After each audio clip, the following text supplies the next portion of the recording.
Bonjour à tous et bienvenue sur l'escale spéciale Vénus rétrograde, importante mise au point de nos sentiments et de nos valeurs qui nous est proposée pendant l'été. La rétrogradation de Vénus commence le 23 juillet pour se terminer le 3 septembre, mais Vénus va entrer dans sa boucle de rétrogradation dès le 19 juin et sortira de sa boucle le 7 octobre. Donc c'est l'étude ici des énergies de l'été et de l'été indien si on veut. On ira où tu voudras, quand tu voudras, oui peut-être, mais avec des repositionnements le long du chemin. Donc regardons ensemble la proposition de Vénus à travers son voyage en Lion. Vous trouverez ci-dessous des repères, des chapitres pour retrouver plus facilement les dates importantes de ce voyage au cœur du cœur. Parce que déjà, que représente Vénus? Eh bien tout ce qu'on aime, tout ce qui apporte de la douceur, de la beauté, du confort dans notre vie. Vénus représente l'affectif, nos sentiments, mais aussi la valeur qu'on accorde à quelque chose, esthétique, sentimentale ou financière. Vénus en Lion, c'est une place royale.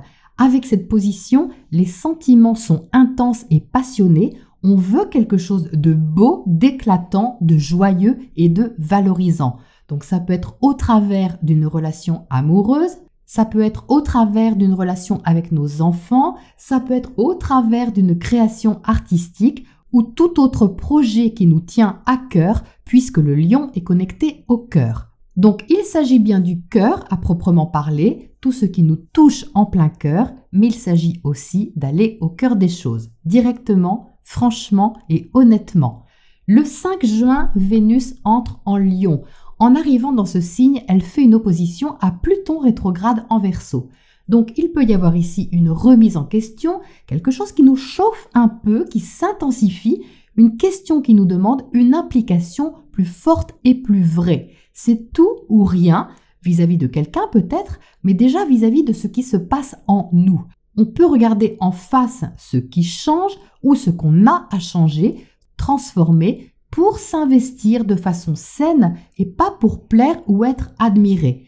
Avec une opposition sur le degré 0, on peut se faire surprendre par nos propres sentiments ou par une implication relationnelle qui soudainement nous pose question plus fortement. Cette entrée en matière peut être une sorte de préparation, même si les aspects qui suivent peuvent générer des événements divers et pas forcément sur la même thématique. Mais au niveau de l'énergie racine, on peut noter ce qui se passe ce 5 juin et même si ça paraît anodin, voir ce que ça soulève en nous, affectivement, créativement ou financièrement. Le 11 juin, Vénus est en carré à Jupiter en Taureau. Jupiter en carré n'est pas forcément négatif, mais disons qu'il pousse à l'excès, à l'exagération, quitte à sortir d'une certaine légalité parfois, puisque Jupiter représente aussi le droit et tout ce qui est officiel. Donc en carré, il y a conflit. Alors attention, je ne suis pas en train de dire que tout le monde va devenir infidèle le 11 juin. Il y a peut-être tout simplement un décalage avec notre propre moralité intérieure.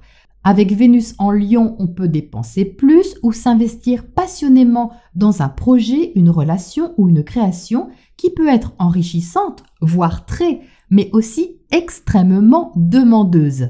Soit l'autre nous en demande beaucoup, soit on en demande beaucoup à l'autre, soit on espère passionnément des résultats concrets, des récompenses, des plaisirs et des validations tangibles. Ça peut être le cas d'ailleurs, au-delà de nos espérances, comme un plaisir décuplé. Mais dans d'autres cas, on peut avoir la sensation de devoir donner davantage de soi sans ressentir pour autant cette légitimité que représente Jupiter comme une chose acquise. Ça veut dire qu'on peut aussi en faire des tonnes pour se sentir à la hauteur d'une tâche ou pour être reconnu et légitimé. Cette vidéo est dédiée à Vénus, donc je vous parle de Vénus, mais il faut savoir que Mars, son amoureux du zodiaque, est lui aussi en Lion. Ça mérite d'être souligné parce que Mars en Lion est chevaleresque et courageux. Donc on peut se sentir vraiment motivé par quelque chose avec un Mars qui nous dit « Allez, on y va là, c'est comme ça qu'il faut faire, je sais moi ». Bon ok, très bien, on se sentira sûrement galvanisé. Donc il peut y avoir comme une envie viscérale d'affirmer sa valeur, son travail, ses sentiments. Pour les extravertis, ça peut être éclatant, lumineux, voire un peu spectaculaire, avec des phrases joyeuses du genre « Bon allez, on profite, on n'a qu'une vie, hein !» Pour les introvertis, ça peut se jouer d'une autre manière, mais la motivation poussera à s'investir d'une façon ou d'une autre. Et s'il y a du plaisir, c'est encore mieux. Le 19 juin, Vénus entre dans sa boucle de rétrogradation à 12 degrés. C'est-à-dire qu'elle va encore avancer jusqu'au 28e degré, mais quand elle va rétrograder, elle va revenir à ce point-là, le 12e degré, avant de repartir. Donc, l'entrée dans la boucle est déjà à prendre en compte, c'est comme si on entrait dans un espace de travail intérieur, même si on ne le voit pas immédiatement. Donc, à partir de cette date, on va avoir une thématique à travailler, relationnelle, créative ou matérielle. Ou les trois, quelquefois, parce que les énergies peuvent aussi se mélanger. Alors, il ne va pas forcément se passer quelque chose de significatif ce jour-là, mais il est quand même intéressant de voir en parallèle le clin d'œil de l'univers qui nous donne une piste subtile. Car le 19 juin, Vénus en Lion est maîtrisée par le Soleil, et le Soleil se trouve en Gémeaux, conjoint à Junon, astéroïde du mariage légal et du respect des droits. Donc, il y a un engagement quelque part, envers soi-même ou envers l'autre. Une parole donnée peut-être en Gémeaux, une conversation significative, quelque chose qu'on exprime, qu'on décide, qu'on clame. Et le Soleil est en carré à Neptune. Donc là, on a un indice. Neptune peut être très inspirant. C'est l'idéal, l'imagination, tout ce qui peut nous faire rêver. Mais en carré, il peut aussi nous endormir ou nous faire prendre des vessies pour des lanternes et nous éloigner de quelque chose. Donc inconsciemment, on pourrait avoir une petite alerte intérieure. Est-ce qu'on ne se cache pas quelque chose? Est-ce qu'on n'idéalise pas quelque chose ou quelqu'un? Voilà pourquoi Vénus dit « Bon, je vais aller voir ça, je vais aller au cœur du sujet. » Et ça ne va pas durer la journée, ça va durer tout l'été. Le 1er juillet, Vénus, toujours directe et toujours avec Mars à ses côtés, passe au carré d'Uranus. Mars, lui, y est passé 4 jours avant elle. Il y a ici un esprit d'indépendance. C'est le côté « je fais ce que je veux ». Alors ça peut surprendre, il faut oser. Oser rompre avec la routine, oser prendre ou reprendre son pouvoir, oser sortir des sentiers battus, oser ne pas dépendre de quoi que ce soit pour exprimer ses sentiments ou sa créativité. Peut-être qu'on peut quitter un groupe pour faire cavalier seul, par exemple, dans certains cas, ou alors changer de réseau et décider de faire sa place au Soleil. Alors, le Soleil, parlons-en justement. Il est alors en Cancer très bien aspecté, conjoint à Mercure, en trigone à Saturne et en sextile à Jupiter.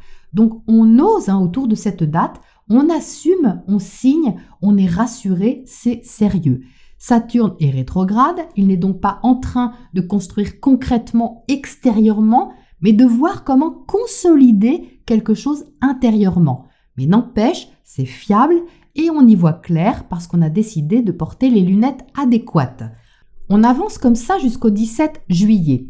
Le 17 juillet, le nœud nord change de signe et ça c'est aussi un événement. Parce que le nœud nord, notre boussole cosmique, était en Taureau depuis janvier 2022.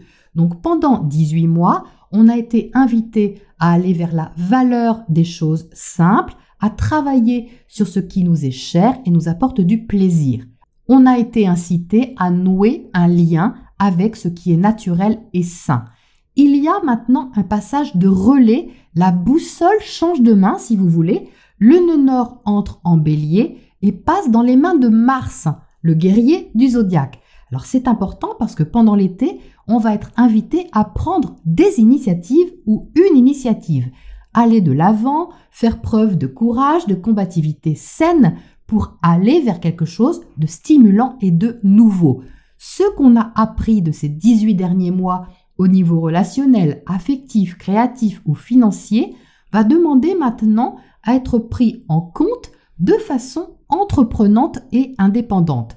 Donc à ce moment-là du passage de relais, Mars est en Vierge et il s'oppose à Saturne. Quant à Vénus, elle ralentit de plus en plus sur ce 28e degré du zodiaque, regardant son amoureux faire face à la rigueur demandée. Le 23 juillet, Vénus s'arrête, observant ces deux énergies s'opposer.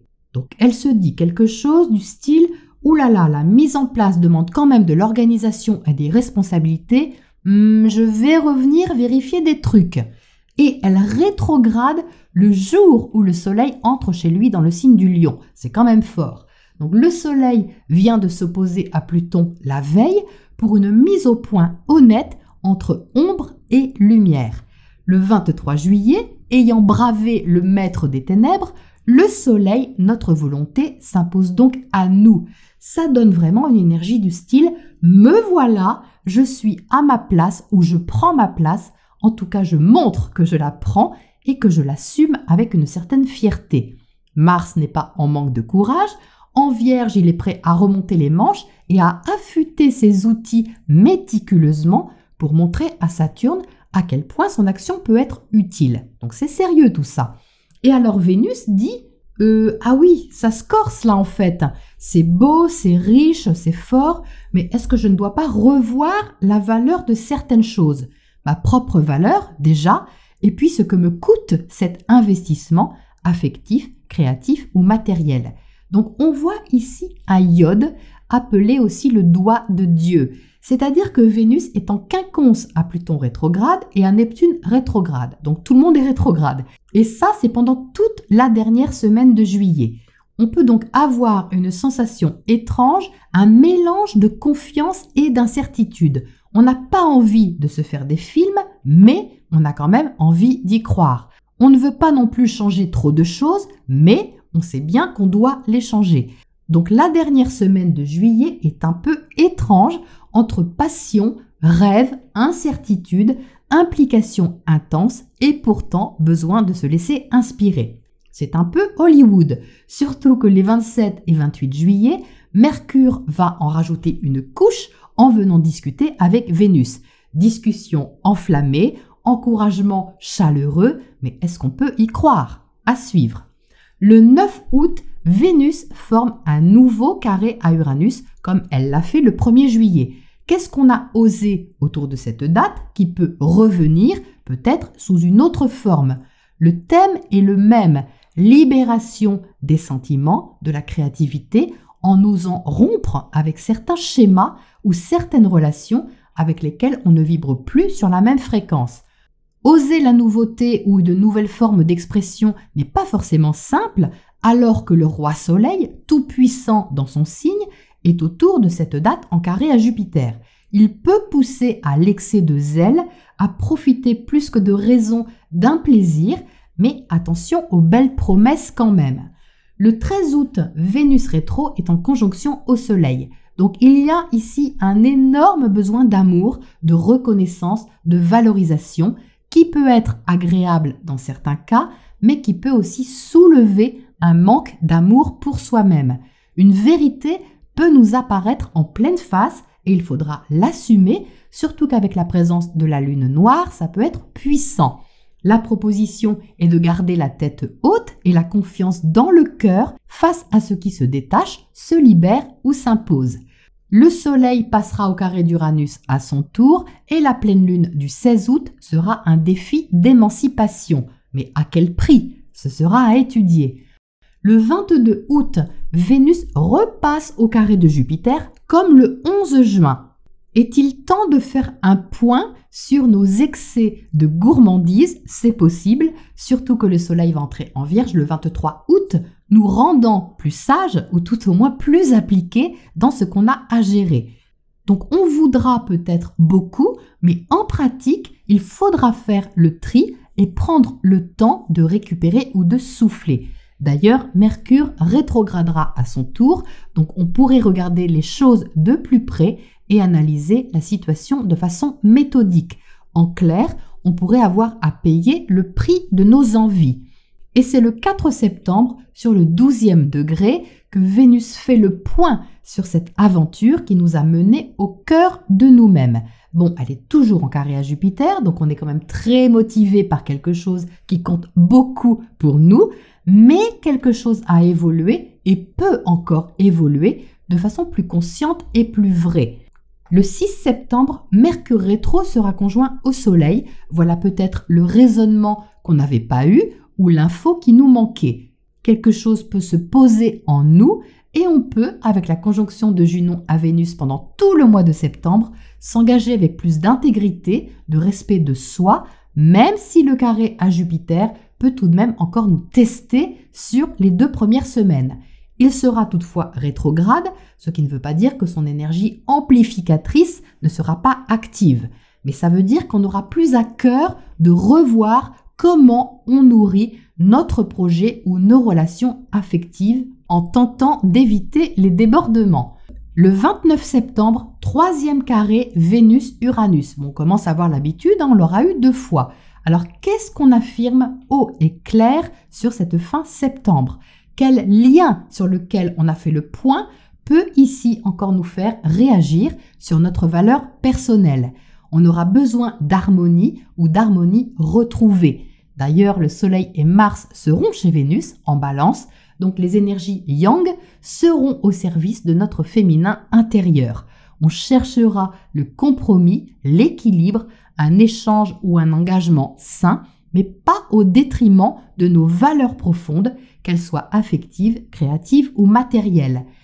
Le 9 octobre, Vénus entrera alors en Vierge, décidée à prendre une responsabilité en faisant face à Saturne. Le voyage flamboyant de l'été devra s'ancrer dans la durée ou s'arrêter là. En tout cas, on saura ce qu'on veut vraiment et pas ce qu'on croit vouloir. Et avec autant de travail sur notre beauté intérieure ou extérieure, notre richesse de cœur pendant ces 4 mois, ce sera sûrement le moment de travailler sur ce qu'on peut alors récolter de cela. Ce qu'il y a à retenir et à noter d'important, c'est que s'il y a une nouvelle rencontre amoureuse à partir du 23 juillet, ou si vous flashez sur quelque chose qui représente un luxe pour vous, quelle que soit votre définition du luxe, ne vous emballez pas, les investissements affectifs ou matériels nouveaux pendant une rétrogradation de Vénus n'ont pas très bonne presse.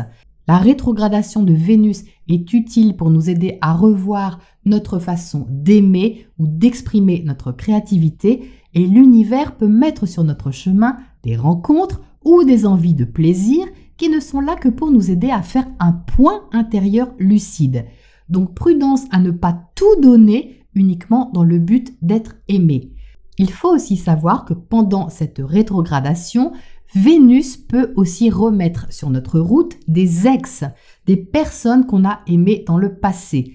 Là encore, ça ne veut pas dire qu'on peut renouer un lien concret à ce niveau, mais ça peut nous montrer où nous en sommes par rapport à cet amour du passé, au niveau peut-être du recul qu'on a pris ou de la lucidité de notre investissement à ce moment-là.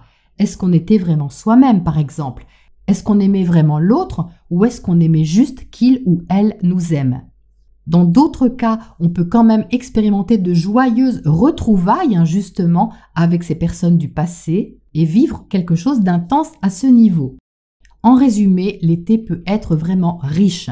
Cette Vénus en Lion a un intense besoin d'amour, de joie, de créativité. Et tout l'exercice va être de faire rayonner ses qualités de façon naturelle et généreuse en acceptant le regard de l'autre, mais sans en dépendre. Tout un programme. Je vous souhaite une lumineuse aventure vénusienne et je vous retrouve bientôt au détour d'une prochaine escale.